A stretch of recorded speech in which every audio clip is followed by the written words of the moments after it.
বকর তিনি নিজের হাতটাকে নিজের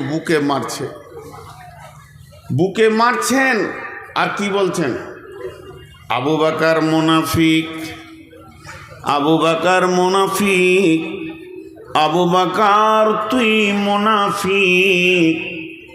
কত অনুশোচনা, আবু বকর তুই মুনাফিক, আবু বকর তুই মুনাফিক, আবু বকর তুই মুনাফিক। এটা বলছেন আর ধরতে রয়েছেন। ধরতে ধরতে ধরতে ধরতে নবীজির কাছে যাচ্ছেন মসজিদে নববীতে। নবীজি বলছেন, আবু বকর তোমার এত হতাশা কেন? তুমি নিজেকে হতাশায় রয়েছ কেন? আবু বকর বলছেন, দয়ার নবী গো, আমি আপনার মজলিসে বসে বসে অঝোর নয়নে কাঁদছিলাম। আর যখনই আমি বাড়ি চলে গেলাম, আমি বিবির সঙ্গে আনন্দে হেসে ফেললাম।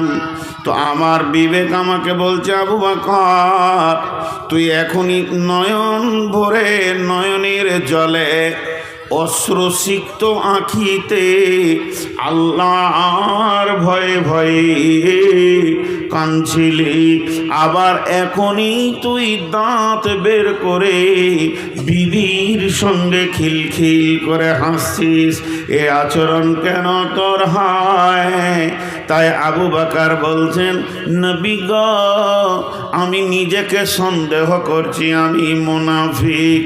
বিশ্বনবী বললেন, আবু বকর বিবির সঙ্গে হাসা হলো ইবাদত, বিবিকে আনন্দ দেওয়া হলো ইবাদত, বিবির সঙ্গে খেলা করাটাও ইবাদত, বিবির সঙ্গে কৌতূহল করাটাও ইবাদত। অতএব আবু বকর তুমি মুনাফিক নও। আমার মজলিস আর বাড়ি দুটাই যদি বারবার এক হয়ে যায়, তাহলে কোনো মানুষ আর সংসার করতে পারবে না। আবু বকর তুমি মুনাফিক নও। কত অনুশোচনা। বিশ্বনবী বলছেন, হানিয়াল লেখা উমার, উমার রে এসো সুসংবাদ লাও। উমার বললেন, কি সুসংবাদ? নবীজি বলছেন, উমার আমার উম্মতের ভিতরে, আমার উম্মতের ভিতরে, আমার উম্মতের ভিতরে যে লোকগুলি একদম পাক্কা জাহান্নামী হয়ে গেছে, জাহান্নাম চলে যাবে, এই রকম ৭০,০০০ লোককে আমার রব ক্ষমা করে জান্নাতে দেবেন। হযরত ওমর খুশিতে চোখের পানি বের হয়ে গেল খুশিতে, এবং বলছেন, দয়ার নবী গো, এটা সুসংবাদও বটে আবার দুঃসংবাদও বটে। নবীজি বললেন, সুসংবাদ বুঝলাম কিন্তু দুঃসংবাদ বুঝলাম না উমর। উমর বলছেন, নবীজি গো, আপনার যতগুলি উম্মত পৃথিবীতে আছে তার মধ্যে ৭০,০০০, তার মানে গণনাই যেন কম হয়ে গেছে। আল্লাহকে বলে কি বাড়ানো যাবে না? নবীজি বললেন, উমর সুসংবাদ লাও। আবার সংবাদ এলো, ওই ৭০,০০০-এর প্রত্যেকটির সঙ্গে ১,০০০ করে আল্লাহ আবার বরাদ্দ করেছেন। উমর বললেন, এটাও মনে হচ্ছে নবীজি আর একটা কি বাড়ানো যায় না? বিশ্বনবী বললেন, উমর রে, সে তার সঙ্গে আবার ১০,০০০ করে দেবেন, প্রত্যেকটির সঙ্গে ৩ বার বলা হয়ে গেল। হযরত উমর বলছেন, ইয়া রাসূলুল্লাহ, যদি আর একটু বরাদ্দ করা যায়। আল্লাহর নবী বললেন, উমর শেষ সুসংবাদটা নিয়ে নাও, জান্নাতীরা জান্নাতে, জাহান্নামী জাহান্নামীরা জাহান্নামে, জান্নাতীরা জান্নাতে। জাহান্নামীরা জাহান্নামে, কিয়ামতের ময়দান গুটিয়ে যাবে, আরশ গুটিয়ে যাবে, সিংহাসন গুটিয়ে যাবে। জাহান্নামীরা জাহান্নামে কষ্ট পাবে। এই অবস্থায় আমার রব তার দুইখানা হাতকে জাহান্নামের ভিতরে ভরবেন, আর এই রকম করে মুষ্টি করবেন। এই রকম নয়, এই রকম নয়, এই রকম নয়, এই রকম নয়, এইভাবে ধরবেন আর 3 মুষ্টি বের করে তাদেরকে গোসল করিয়ে আপনার আবে হায়াতে তাদেরকে গোসল করিয়ে আমার রব 3 মুষ্টি জান্নাতে দেবেন।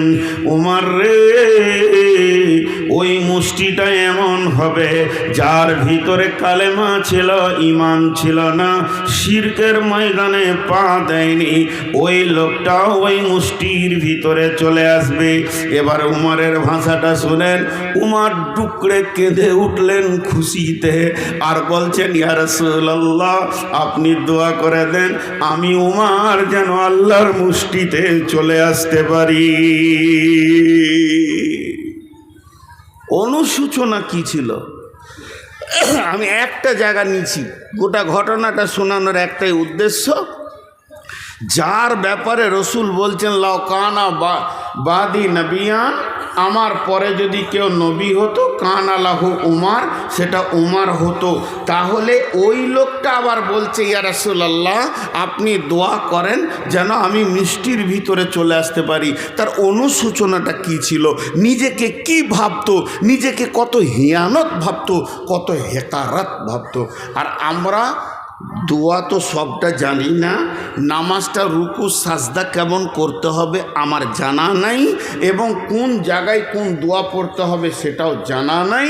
70 বছর নামাজ পড়ছি, কমপ্লিটলি নামাজের বিষয় বুঝি না, অথচ উল্টা পাল্টি ডাডা মাডা ভাঙা চোড়া দোয়াতে নামাজ পড়ে মসজিদ থেকে যখন বের হচ্ছি তো বুকটাকে পাঠান পাড়া করে নিয়েছি, দিয়ে বলছি অমুকের বেটা নামাজ পড়ে না, ও জান্নাত যাবে বলে মনে হয় না, ফাইসালা দিচ্ছে, এইখানে লাগাও, আমার সোজা লাগাও, যাও দিকে যাও, একদম দাঁড়াবে না আমার সামনে।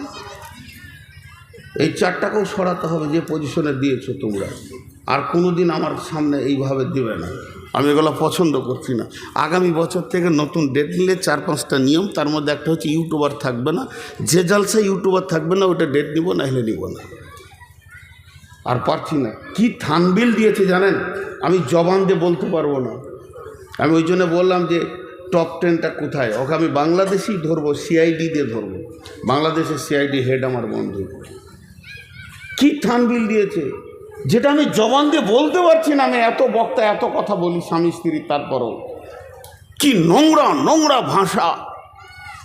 জি, ছি ছি ছি ছি ছি ছি, এই করে টাকা করে খেতে হবে কে বলেছে ওদেরকে?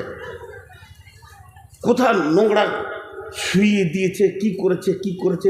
সাদা সিধে বক্তার ছবি থাকবে, 2টা সিনসিনারি দিলে ঠিক আছে। মক্কা মদিনার তেমন করে দিয়েছে, ইংরেজদের চুমা চাট্টি দিয়ে। আমি কোথা বলেছি ওকে এই ভাষাগুলো আমার জীবনে ব্যবহার করে দিই? ওকে আমি ধরছি, ওর ঠিকানাটা বের করে দিতে পারবে কেউ? তোমরা তো বার করতে পারো, বের করে আমাকে হোয়াটসঅ্যাপে দিও তো। এই চেয়ারওয়ালা লাল গেঞ্জি, উঠো, চলো উঠো উঠো, ডিস্টার্ব হচ্ছে পেছনে, ডিস্টার্ব হচ্ছে, উঠতে হবে, কোনো উপায় নেই। আমি এই ভলেন্টিয়ারই চালাবো যতদিন জলসা করব। বাবজি আপনি উঠেন, আপনার পেছনের লোকের ডিস্টার্ব হচ্ছে। আর ছেলে মানুষগুলো নিচে বসেন, এই মুরব্বিগুলোকে চেয়ার দেন। ছেলে মানুষগুলো নিচে, এই যে লোকটা চেয়ার নিয়ে হাঁটছে, ওর হক আছে চেয়ারে বসা। ওই বয়সে হাঁটু ব্যথা হয়, ওটা এমন একটা বয়স হাঁটু ব্যথা হবে। আর জালসা কমিটি আর কোথাও আছেন তো বলে দিই, আসামে জালসাতে চেয়ার থাকে না, আসাম রাজ্যের জালসাতে চেয়ার থাকে না, একটা খালি বক্তা থাকে, বাকি এখানে লেপ কেতা দেয়, সভাপতিও নিচে বসে, কালেকশনও নিচে হয়, লোক সব নিচে বসে। চেয়ার আনবেন তো সব পাছায় ঘা হয়ে যাবে। ওই যে বাচ্চা ছেলেগুলো বসে আছে, ওইগুলো যদি এখন থেকে মাজার দোষ হয় তো বিয়ে হবে ওদের। বয়স্ক মানুষ বসবে তো একটা মানান আছে। তো যাই হোক, আমার বক্তব্যের গতিটা কোন দিকে যাচ্ছে, তাদের অনুসূচনা কি ছিল, তাদের অনুসূচনা কি ছিল। সোনাকে গয়না করে, সোনাকে পিটিয়ে গয়না করে, গয়না করার পর তাকে ছিলে, চাকু দিয়ে নয়, পাথর আছে, অ্যাসিড আছে, আরও কিছু পানি আছে, তা দিয়ে ছিলবে, ছিলতে ছিলতে তার ওপরটা তেল হয়ে যাবে, ত্রুটি মুক্ত হবে, তারপরে তাকে পালিশ মারবে, তারপরে আপনার হাতে দেবে যে এটা আপনার গয়না, তারপরে সেটা নাকে কানে নেওয়া যাবে। তো ছিলে, তো জিন্দেগিকে, নিজের জিন্দেগিকে যদি সুন্দর বানাতে হয় নিজেকে ছিলতে হবে, এমনি করে, এমনি করে ছিলতে হবে। জি, দুটো হ্যালোজিন বন্ধ করেছি, কি করিনি আমি, অন্যদিকে দিয়েছি। আর হ্যাঁ না বলে না এতগুলো লোক, পেছন থেকে একটা হ্যালোজিন লাগিয়েছে আমার কুটকুটি বাড়ার লেগে, ওই যে মোবাইলের। কত জ্বালা, আমার বক্তা না লিয়াই ভালো। তো ছিলতে হবে। এবার আসেন, সাহাবীদের একটা জিন্দেগিতে মহাসাবা ছিল বলি, মহাসাবা। জি, তারা যখন বিছানায় যেতেন, বিছানায় শোয়ার আগে নিজের জিন্দেগিটাকে তারা ছিলতেন, নিজের জন্যে নিজে স্বর্ণকার হয়ে যেতেন, যে মনে মনে বলতেন আজকে সকালে আমি অমুককে একটা জোরে কথা বলেছি, ধুমকি দিয়েছি, সেটা না দিলেই তো আমার জন্যে ঠিক ছিল। 2 ঘন্টা পর আর একজনকে একটা খারাপ কথা বললাম, এটা যদি না বলতাম তো আমার জন্যে ঠিক হতো। ওই জায়গায় বসে অতিরিক্ত কিছু কথা বলে দিয়েছি, ওই কথা কটা যদি না বলতাম তো আজকে আমার দিনটা ভালোই চলে যেত। বলে যে যেমন যেছে, না বলো সেই রকম যেছে। আমি চায়ের দোকানে অমুক মাস্টারের বিরুদ্ধে 4টা কথা বলেছি, সেটা যদি না বলতাম তো চলে যেত, সকালে উঠে তার কাছে মাপ চেয়ে নিব। এইভাবে তারা নিজের জীবনটাকে ছিলে। জোহরের নামাজে আধা ঘন্টা আগে আসার কথা, কিন্তু কোনো রকম 2 রেখাত সুন্নত পরে জোহরটা পেলাম। আমি যদি আধ ঘন্টা আগে আসতাম তাহলে মসজিদে আমার তেলাওয়াত তাসবিহ হয়ে যেত। এইভাবে নিজের ত্রুটিকে নিজে নিজে বের করত, ত্রুটিগুলো মনে মনে জমা করে রবের কাছে রাত্রিতে অঝোর নয়নে কেঁদে বলতেন, আমার রব, আমি যেগুলো ভুল করেছি আগামী দিনে না করার প্রতিজ্ঞা নিয়েছে, মাবুদ তুমি আমাকে মাফ করে দাও, ক্ষমা করে দাও, আমার ত্রুটিগুলোকে তুমি মুছে দাও। এইভাবে তারা ধীরে ধীরে ধীরে ধীরে একটা জায়গায় গিয়ে পৌঁছিয়েছেন। জিন্দেগিটা তাদের কত দামি হয়ে গেছেন, পৃথিবীর বুকে বসে রয়েছে, অথচ জান্নাতের খবর তারা পেয়ে যাচ্ছেন। একটা আশার মুবাশশারা, আবু বকর জান্নাতি, উমর জান্নাতি, ওসমান জান্নাতি, আলী জান্নাতি। এ তো নবীজি সরাসরি বলেছেন, পরোক্ষভাবেও নবীজির কাছে খবর এসেছে আরো জান্নাতি। যেমন নবীজি বলেছেন, বদরি সাহাবী যারা বদরের প্রান্তে 313 জন দাঁড়িয়েছিলেন জিহাদের ময়দানে, তাদের আগের পিছের সমস্ত গুনাহ মাফ, তার মানে তারা জান্নাতি। এমন ভেবে সুসংবাদ এসেছে, তাদের জিন্দেগিকে কোন জায়গায় পৌঁছেছে। আম্মা জান আয়েশাকে আল্লাহর নবী বলছেন, আয়েশা রে, তুমি আমার পৃথিবীতে যেমন স্ত্রী, ওই রকম তুমি আমার জান্নাতে স্ত্রী হবে। যেদিন আমি জানতে পারলাম, সেদিন থেকে মনে হয় যেন আমার মত হয়ে হয়ে যাক এবং আমি জান্নাতে চলে যাই, তোমাকে আবার আমি জান্নাতে পেয়ে যাব। আয়েশা বুঝতে পারলেন আমি জান্নাতি।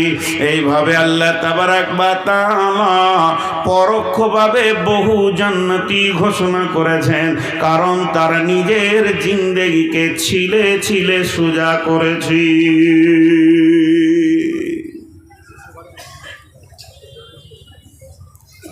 ছোট্ট একটি কথা আপনাদের সামনে এবার বলি। বাবরি মসজিদ, কালকে থানবিল বানাবে যে বাবরি মসজিদের কথা বলে ছিলে দিয়েছে একদম। একটা ইউটিউবারকে যদি দেখতে পাই তো কেস করে দম ছাড়িয়ে দেবে। বাবরি মসজিদ চলে গেল। মসজিদের পূর্বের ইতিহাস কি ছিল আমি জানি না, তবে চলে গেল। বেশ ঠিক আছে, গেল।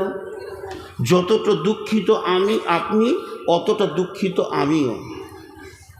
আমার মুসলমানের রক্ত আছে, আমার বুকে মুসলমানের রক্ত আছে। যতটা কষ্ট আপনার হচ্ছে অতটা কষ্ট আমার হচ্ছে। তো একবার নিজেদের ভুলটা দেখি তো, কেন গেল, কেন গেল, কেন গেল? বাবরি মসজিদটা আমার এখান থেকে কিছু না হলেও 1700 কিলো দূরে। 1700 কিলো দূরে কেন, 17 লাখ যদি দূরেও হয় তাও কলিজাটা শিখানো আছে। রাজুলুন কালবুহু মুআল্লাকুন ফিল মাসাজিদি।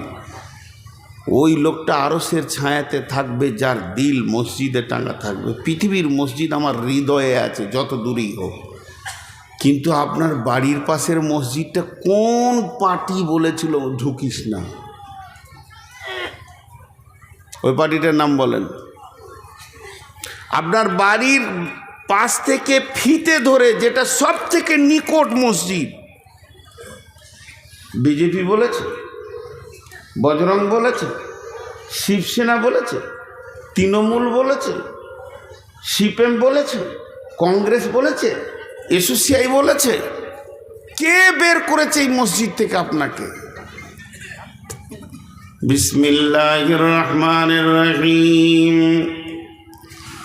কুল ইন কানা আবাউকুম ওয়া আবনাউকুম ওয়া ইখওয়ানুকুম ওয়া আজওয়াজুকুম ওয়া আশীরাতুকুম ওয়া আমওয়ালুন ইকতারাফতুমুহা ওয়া তিজারাতুন তাখশাউনা কাসাদাহা ওয়া মাসাকিনু তারদাউনাহা আহাব্বা ইলাইকুম মিনাল্লাহি ওয়া রাসূলিহি ওয়া জিহাদিন ফি সাবিলিহি ফাতারাব্বাসু হাত্তা ইয়াতিয়াল্লাহু বিআমরিহি ওয়াল্লাহু লা ইয়াহদিল কওমাল ফাসিকিন।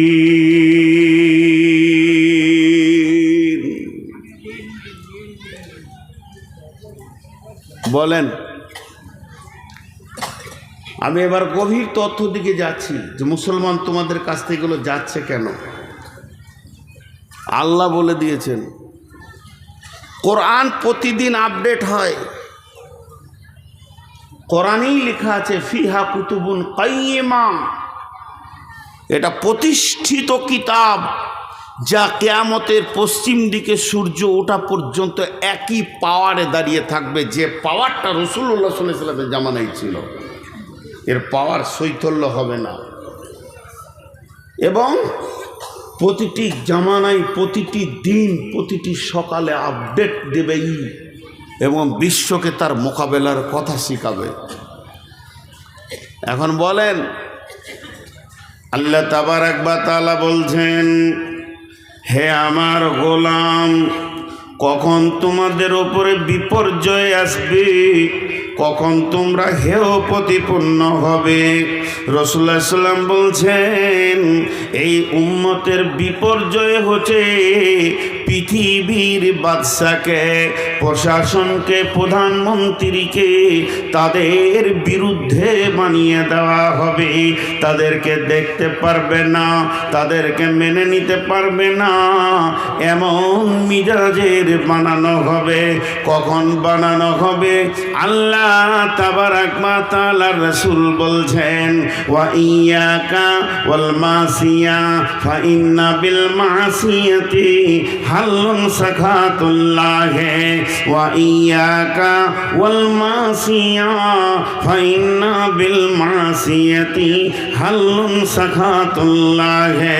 যে এলাকায়, যে বস্তিতে, যে গ্রামে, যে টলাতে, যে পাড়াতে, যে জেলাতে, থানাতে, দেশে আল্লাহর নাফরমানি প্রকাশ্যভাবে চলবে, সদর রাস্তাতে, রাজপথে জুয়ো চলবে, তাস চলবে, লুডু চলবে, দাবা চলবে, বেশ্যা নাচবে, লুচ্চা নাচবে, রান্ডিগিরি চলবে, মদ চলবে, সুদে অহরহ লেগে যাবে।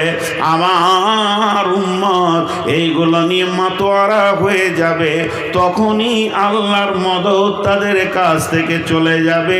আল্লাহর সাহায্যের হাতটা আল্লাহ গুটিয়ে নেবেন। আর আল্লাহ নিজেই বলেছেন হাত্তা ইয়াতি আল্লাহ বিআমরিহি, অতক্ষণ পর্যন্ত যতক্ষণ পর্যন্ত আল্লাহর হুকুম না এসেছে। আল্লাহু লা ইয়াহদিল কওমাল ফাসিকিন, আল্লাহ এই ফাসিক বেঈমানদেরকে হেদায়েতের রাস্তা দেন না।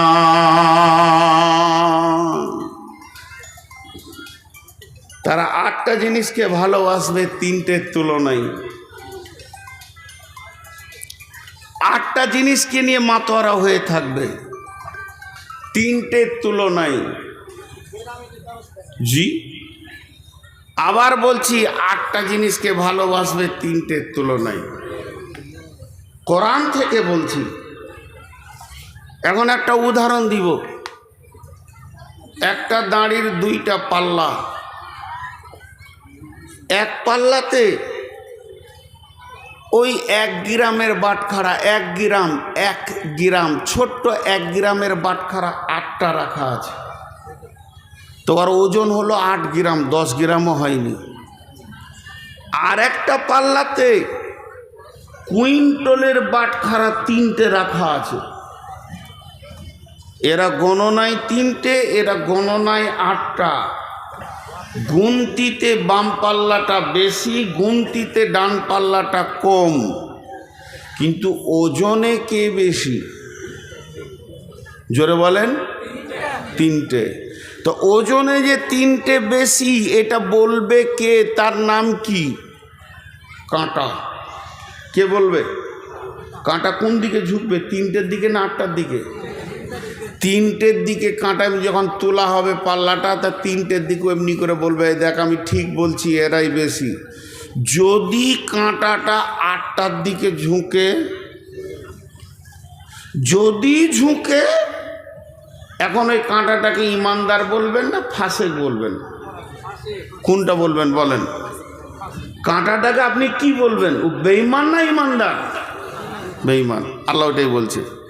তোরা একটা পাল্লাতে 8টা চাপা, আর একটা পাল্লাতে 3টি চাপা। 3টে মাল ডান পাল্লায় চাপা, বাম পাল্লাতে 8টা মাল চাপা। সে 8টা মালের নাম আমি বলছি। কুল ইন কানা আবাউকুম ওয়া আবনাউকুম ওয়া ইখওয়ানুকুম ওয়া আজওয়াজুকুম ওয়া আসীরাতুকুম ওয়া আমওয়ালুন ইকতারাফতুমুহা ওয়া তিজারাতুন তাকসাউনা কাসাদাহা ওয়া মাসাকিনু তারদাউনাহা। এই 8টা হলো কি? বাপের মহব্বত, সন্তানের মহব্বত, ভাইয়ের মহব্বত, বিবির মহব্বত, মহব্বত, বন্ধু বান্ধবের মহব্বত। পাঁচটা হলো সঞ্চিত মালের মহব্বত, যে মালকে তুমি সঞ্চয় করেছো তার মহব্বত, যে ঘরটা তুমি বানিয়েছো এই ঘরের মহব্বত। আর 8 নম্বরে হলো চাকরি বাকরি ব্যবসা বাণিজ্য যেটা রয়েছে এইগুলির মহব্বত। আরেকবার বলছি, বাপের মহব্বত, বেটার মহব্বত, ভাইয়ের মহব্বত, আপনার বিবির মহব্বত, বন্ধুর মহব্বত, সঞ্চিত মালের মহব্বত, বাড়ি অট্টালিকার মহব্বত, এবং যে চাকরি বাকরি ব্যবসা বাণিজ্য তুমি করো তার মহব্বত। 8টা জিনিসের মহব্বতকে নিয়ে এসে একটা নারীর পাল্লায় দিয়ে দাও। এখন তোমার ডান দিককার পাল্লাটা ফাঁকা আছে, ওখানে 3খানা মহব্বত রাখো। আহাব্বা ইলাইকুম মিনাল্লাহি, আল্লাহর মহব্বত, ওয়া রাসূলিহি, এবং আমার রসুলের মহব্বত, ওয়া জিহাদিন ফি সাবিলিহি, আল্লাহর রাস্তায় বেরিয়ে গিয়ে জান দিতে হবে, মাল দিতে হবে।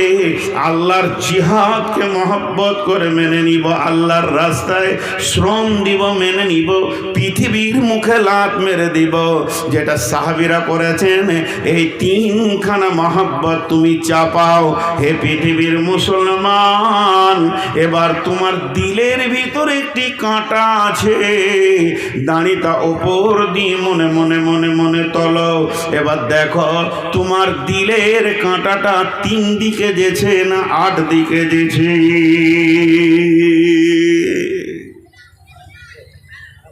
বিচার নিজের নিজের করেন। দিলের কাঁটাটা 8 দিকে যেছে না 3 দিকে যেছে? সবাই নিজের বিচার করব সাহাবীদের মতো, এবং হক কথা বলবো, জিভ দিয়ে মিথ্যা কথা বলবো না। আমাদের মহব্বত 8-এ বেশি না 3-এ বেশি? কথা বলে না? যারা 8-এ বলছেন কে কে বলছেন বলেন তো? 8-এ কে কে বলছেন? সবাই 8-এর দিকে আছি, হক কথা বলেছে, সত্য কথা বলেছে। 3-এর দিকে মহব্বতে এক্ষুনি পরীক্ষা করব। আজকে চিন্তামণি গ্রামে 28 থেকে 30টা বিল্ডিং আছে, মসজিদটা এতিমখানা হয়ে আছে। ওদের যদি মহব্বত আল্লাহর ঘরে বেশি হতো তাহলে ওটা এতিমখানা থাকতো না। রসুলের ওপরে মহব্বত থাকলে এটা ইউনিভার্সিটি হতো। মিশন বলে যে একটা স্কুল আজ থেকে 20 বছর আগে ছিল না, 25 বছর আগে, 30 বছর আগে ছিল না। জন্ম নিল কিছুদিন আলামিন মিশন, পৃথিবীকে মিশন শিখালো, জন্ম নিল। একটা মিশন তত্তর করে ওপর দিকে উঠছে, আর লাখ লাখ টাকা গোপনে ছেলেটা ভর্তি করলেন, 50,000 60,000 ডোনেশন দিচ্ছে। আর 70 বছরের মাদ্রাসা পি পি পি করছে। আপনি বললে হবে যে আমার এটার উপরে মহব্বত বেশি?